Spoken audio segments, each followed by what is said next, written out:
Hello, hello. All right. What's up, Dragon Dragooners? Today we're gonna be... Alright, first things first, I should probably start off by saying a little pretentious thing about gameplay in Yoko Taro games and say they are not really the focal point of the experience, and it only serves as a mean to tell its stories. This video is primarily in response to how many people I see praise NieR Automata's combat by giving a pretty blanket statement of it's good or it's fun without ever really elaborating on it. So in this video I'm just going to be comparing the combat systems, their bread and butter if you will, of these games. I'm not going to be including the Dragon Guard series though, because while they are comparable, I haven't played two, so yeah. The combat across all three games, NieR, released in 2010 on PS3, NieR Automata in 2017 on PS4, and NieR Replicant in 2021 on PS4 as well. I played all of these on PC. All these games are a relatively mixed bag of good ideas and some bothersome ones. So this video essay is going to be determining what systems work and don't work, as well as making a totally pointless and obligatory ranking of the games based on their moveset, utility, or their toolkit, and also how enemies / bosses react to your moveset. First, let's discuss the basic combat of NieR on the PS3, on PC. NieR is a very simple action game with like one attack button that has like a 3-hit combo with a special attack, a triangle button. You can also guard, which comes with a parrying system, which not many people know, which is pretty cool because parrying is always fun. You can also dodge roll as well. It has no iframes, so it's like, well, why really dodge other than to keep you from going away from certain attacks, or also you can dodge roll into a stinger attack, which is always fun.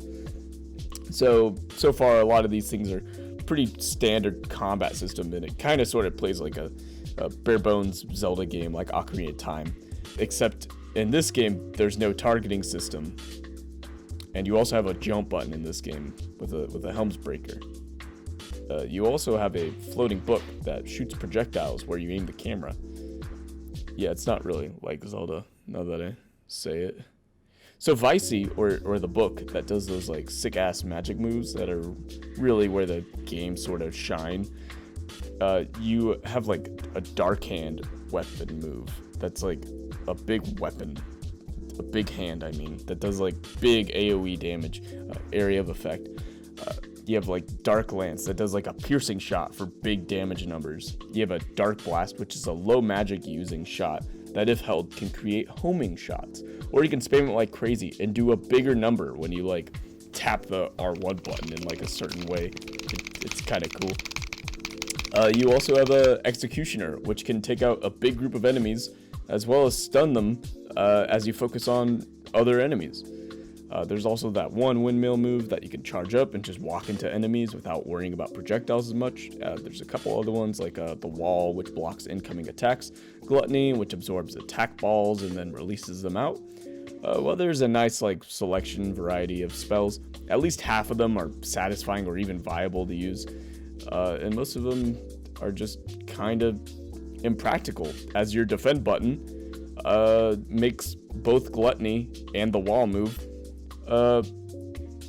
useless. Like the defend button's like 100% safe, so it's like, why make that? Anyways, also the Executioner move just quite frankly isn't good, as you can't really fight enemies that are stuck on the sticks. Sorry, spears, whatever. However, everything else is pretty good to use and is at worst situational. The biggest criticism with this magic attack system is that you can't attack with melee while charging up some attacks. I actually do enjoy this aspect, as it makes you decide whether to risk charging up a big lance of like 10, which only takes a moment to get that big dick damage number up, or you risk getting hit and then all your shots are null and you just get sent back. Also, magic just feels good in this game with the amount of magic spells you can stack in one go. So like, what's better than just like one AoE attack? like 5 giant hands worth of those. There's also a really cool thing though about the magic system, is that if you don't like defending or evading, you can just remap them and just add another magic move. Kind of neat. Another criticism for the original NieR game, is if the magic is so good, why not just use that? Well, the whole dang magic system operates on an MP bar, and using magic quickly depletes said bar. The only way to recover MP is to kill enemies, so your whole combat flow goes a bit like this. Combat flow. You hit the enemy, you get the MP, you use magic, you kill the MP, you get more MP, cycle goes on and on. NieR also just doesn't let you keep that same way of thinking throughout the game, as you encounter magic resistant enemies that require the basic combat to get by. There's also big armored enemies that constantly block your attacks, and you either have to use like your special guard break move, or you can just use magic to deal with them. Well, the gameplay isn't some like 5D chess. It's a pretty simple combat loop that, while it is simple, it requires me to utilize a majority of my combat moves as well as evasive and magic moves, sprinkle them in there to ensure I can complete any given area. It sort of reminds me of like Bioshock 1 way of playing, in which gunplay was just like kind of piss poor, but the plasmids used in conjunction with the guns made them far more viable and a lot more fun to just alternate between them. And before I move on to Automata, I should mention the type of boss design this game carries on. The boss design in NieR, for lack of a better word, would be best described as almost like Ocarina of Time like bosses, in which there's like obvious weak points, but it just has like a little bit of spice in it, just to give it like a little bit of a difference. So like for instance, you fight like a boss fight, 2-on-1, not very standard. However, one of the moves this boss does is that it shields itself, and so you have to focus on the one that's attacking you, and then you start attacking that one. But if you time it wrong, you'll attack the dude who's like attacking you, and he'll like shield immediately, and you have to like quickly switch over. Not super complex boss mechanic, mind you, but it just has like that subtle variety to them that make them all at least have a personality to a way you encounter them. Closing thoughts: while NieR itself isn't a particularly deep game, gameplay-wise, story's pretty solid. It isn't trying to hide itself in having the best combat. It's asking you to fight, then use magic, then fight again, rinse, repeat, with magic and melee being integral to how NieR should be played. Almost as if it plays like an RPG with some light action combat. The difficulty of this game also doesn't get too hard, but the game is really balanced for that first playthrough experience, and on subsequent playthroughs it is a steamroll, which is by design, as I don't think anyone who was replaying a game in order to get all endings would like to have that same amount of challenge all throughout the game, unless you change it to hard mode, I guess, you masochist. Final note though about the difficulty is that you can make it to how you kind of want it to be. With Vicey, your book, you can edit the words to how you see fit, such as you do like less damage, or if you're a hardcore gamer and are over leveled at any point in the game, you can get rid of the buffs and go back to your basic weapon if you want to keep it a challenge. NieR Automata, on the other hand, has the zippiest combat on the northeast face of the moon. You got platinum games on this roller coaster of a ride right here. That means combat is fast. I'm not talking 1 but 2 button combos, and that if you have certain weapon set, you can mix and mash the movesets together and have a stripper pole move, Woza, or you can play baseball. But for real though, the combat in NieR Automata is divine in the way that you can change weapon sets, how each weapon flows perfectly into each other. You can do launchers now, and you have an air combo. It's nice seeing it glow up this much in terms of playing like an actual action game. Now, for those other buttons, you have a super sweet dash with now included iframes. It's a little too forgiving, in my opinion. You also have a lock-on instead of your defend button. You also have a jump button for X, and even a self-destruct button for big dick damage. In this game, instead of your magic book, you have pods, which is just the same thing as old Vicey, except now you can move while walking, which is pretty dope. And then L1 does this constant firing thing for you, which can then turn into a grenade, or you can just mash it to get that first shot bonus. And then you can also find 2 other pods that have a different firing option, which makes it nice to switch between them, just because it adds a little bit of variety to the shot power. And then L2 does like the special pod command, which is like similar to the old games, like the big Dark Hand, Dark Lance, Dark Blast, all those things. You'll find them in here, just renamed a little bit. But you have like Laser, which is like a long range attack. You have Hammer, which is just like Dark Hand, except you get multiple hammers. They also updated a lot of the utility for these moves as well. For instance, Dark Hammer, sorry, just Hammer. Hammer, you're able to combo into it a lot better, so that way you can actually like utilize it well. The execution move with the spears, you're able to like actually hit the enemies now, so that way you can like do your big attacks and get a lot more enemies. The windmill move, you can now attack while they're on you. Actually, no, you can do that in the old game. But you also have the wire move, which you can now like lock on into enemies and then go up to them, sort of like the grippy grab from Devil May Cry 4. However, my biggest gripe is that these pod utilities are all ran on a cooldown, except wire, because it's great. This cooldown is a bit of a letdown, as you can now be prone to forgetting about them, as there isn't any like visual indicator or MP meter to show you when your pod abilities are available. It's implied by not showing the cooldown counter. It's just a mild nitpick. The big thing is that the pod utility overlaps with the other systems. The big thing about the pod utility is that it overlaps with the other systems put in place in NieR Automata, such as the chip system and the pod programs.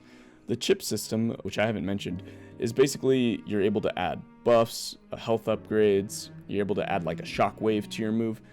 All really neat things. However, it sort of makes it so that way it's like, oh, why do I need to use these pod utility moves? And sort of just makes me rely on just using my basic bread and butter combos, which is fine, but it's just, I kind of wish they would have nerfed a little bit of the base combat so that way it made it incentivized for me to use these pod programs, because I think they're really fun. It's just they feel way more situational than the first game. But it's also like, well, why don't you just turn up the difficulty? Well, I would turn it up to hard mode or very hard. However, it removes the lock-on ability, which using the wire move is you need the lock-on in order to use that move, and that is the best move in the game. That move makes the game super fun. In fact, I actually really like that move, and I can't play it without it. It also doesn't help that all the cool pod programs are all optional to get, except for a couple of them, such as Mirage and Laser, which you get at the beginning of the game. This makes it so that way the base game is actually designed to be beaten without gaining those abilities, compared to the OG NieR, where it's required to gain all the spells throughout the story, and the gameplay shows that with its enemies and boss encounters. The enemies in this game are fairly standard. They hit and they telegraph it easily by flashing red, while fighting enemies is a standard affair, and it's pretty alright at the beginning of the game. And while the bullet hell stuff can get nutty at points and your pod fire is used to repel orbs, which is really fun, they never quite introduce an enemy that is resistant to your bread and butter attacks and really challenge you to utilize your pod programs, which I think is a missed opportunity. And I realize I sort of come off as a negative dude, but why don't I just use the pod programs to get extra damage in if I'm just complaining about it?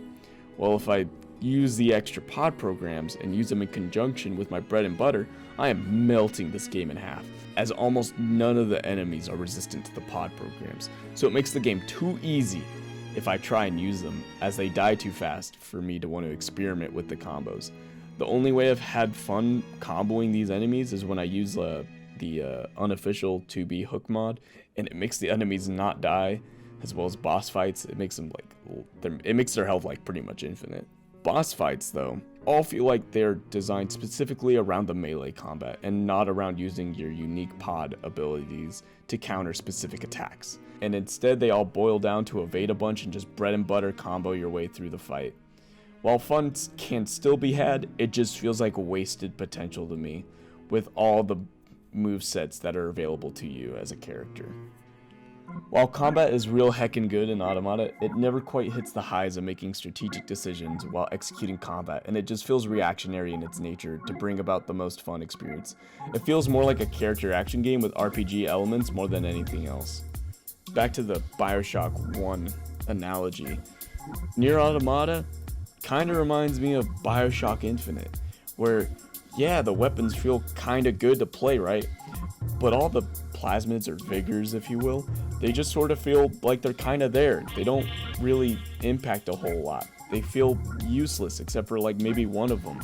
And it sort of just makes all the effort just go straight to the gunplay and not the unique thing that made it fun in the first place. With the newest remake, remaster, NieR Replicant, they upgraded the combat considerably from NieR Gestalt.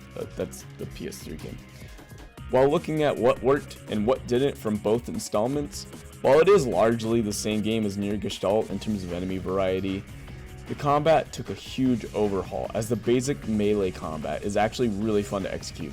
You now have your square to do basic melee combat, and if you hold it down, you do a unique move that helps you close the gap between your enemy a bit. The triangle button has two surfaces now, where you can press it and do a slower basic attack that covers a bit more ground, or if you hold it and do a charge move. Both these triangle moves serve to guard break the enemies that are armored. You can also hit enemies in the air as well with air combos, much like Automata. Another cool thing they added was soft lock and hard lock. While I do enjoy these greatly and it makes the melee combat super fun, in certain parts it wasn't balanced for you, as your magic book of spells Vicey can easily take down flying enemies now that you can just dark blast them to death. Also, your dodge roll is a bit faster and actually has iframes.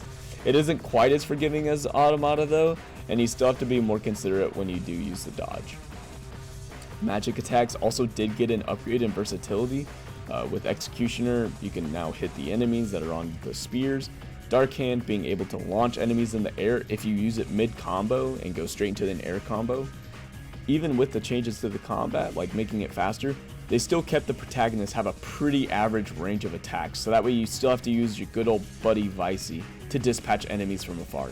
I do like the weight they added to this system compared to Automata, as it feels like you're just a real human person who barely knows how to handle a weapon, and it makes the combat feel like it has more impact and weight to the actions you have to make on a strategical sense. This is so far the splendid balance between an action game's fast combat and the more tactical way one goes into battles in an RPG. NieR Replicant, on the other hand, feels like Bioshock 2, which, if you haven't played Bioshock 2, is the perfect blend between plasmids and gunplay. You can dual wield at the same time, making it faster for you to utilize your moveset. No. NieR, specifically, NieR Replicant, slaps. Alright. So, for the official NieR Games power ranking, it follows, starting from least favorite to most. NieR Automata. NieR Gestalt, this is the one on PS3. NieR Replicant. And then NieR Dark Yorha Alliance Raid, Final Fantasy XIV. This game's great. Do it. This is the best NieR thing. It's got great bosses, great combat, because it's Final Fantasy XIV. Final Fantasy XIV is pretty cool. And if you don't know about Final Fantasy XIV, it's got a free trial up to level 60, and it includes the award-winning Heaven's Ward expansion. It's great. Love it. Buy it. Don't buy it. It's free trial.